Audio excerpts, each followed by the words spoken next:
The Passion for Maundy Thursday.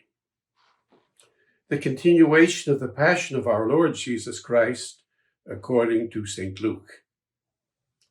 The whole multitude of them arose and led him unto Pilate. And they began to accuse him, saying, We found this fellow perverting the nation and forbidding to give tribute to Caesar, saying that he himself is Christ, a king. And Pilate asked him, saying, Art thou the king of the Jews? He answered him and said, Thou sayest it. Then said Pilate to the chief priests and to the people, I find no fault in this man. And they were the more fierce, saying, He stirreth up the people, teaching throughout all Jewry, beginning from Galilee to this place. When Pilate heard of Galilee, he asked whether the man were a Galilean.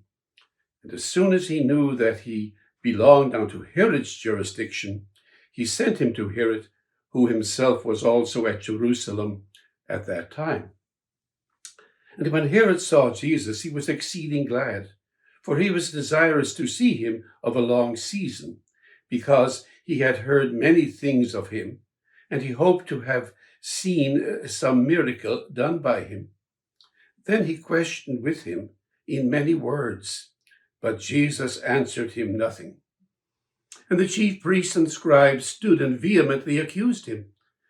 And Herod, with his men of war, set him at naught, and mocked him, and arrayed him in a gorgeous robe, and sent him again to Pilate. And the same day, Pilate and Herod were made friends together, for before they were at enmity between themselves. And Pilate, when he had called together the chief priests and the rulers and the people, said unto them, Ye have brought this man unto me as one that perverteth the people. And behold, I, having examined him before you, have found no fault with this man, touching those things whereof ye accuse him. Neither hath Herod, for he sent him back to us. Behold, nothing worthy of death has been done by him. I will therefore chastise him and release him. And they cried out all together, saying, Away with this man, and release unto us Barabbas, who for a certain sedition made in the city, and for murder, was cast into prison. Pilate, therefore, willing to release Jesus, spake again to them. But they cried, saying, Crucify him, crucify him. And he said unto them the third time, Why? What evil hath he done? I have found no cause of death in him. I will therefore chastise him and let him go. And they were instant with loud voices, requiring that he must be crucified. And their voices prevailed. And Pilate gave sentence that it should be as they required. And he released unto them him that for sedition and murder was cast in prison, whom they had desired. But he delivered Jesus to their will.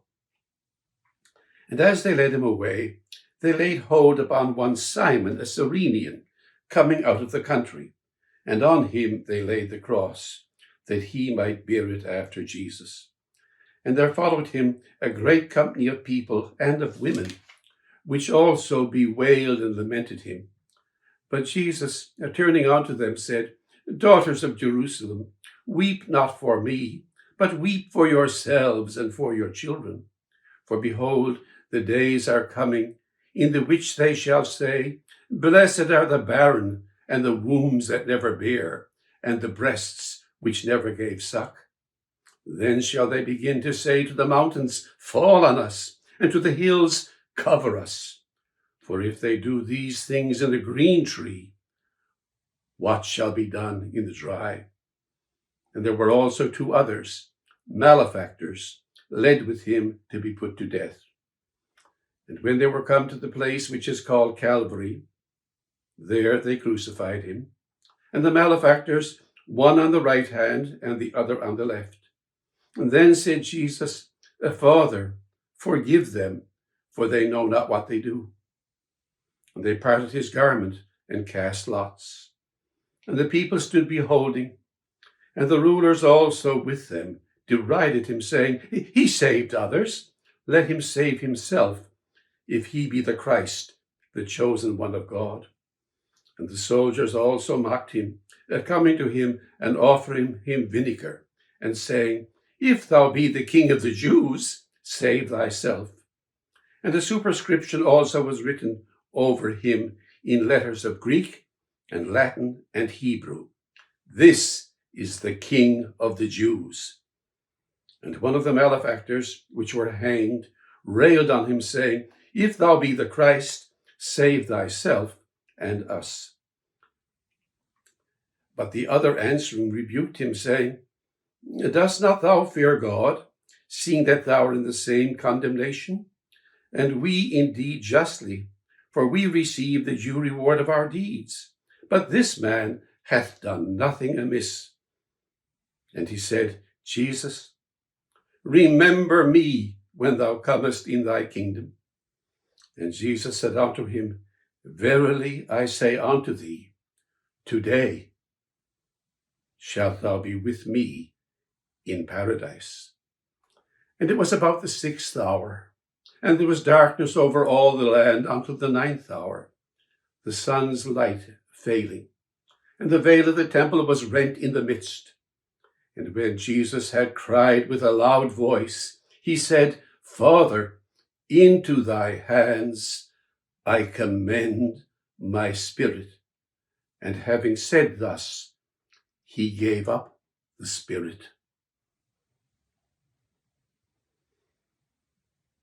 Now when the centurion saw what was done, he glorified God, saying, Certainly this was a righteous man. And all the people that came together to that sight, beholding the things that were done, smote their breasts and returned.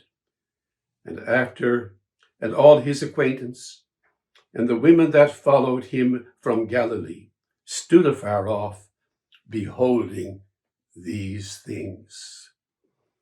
The gospel of our Lord Jesus Christ.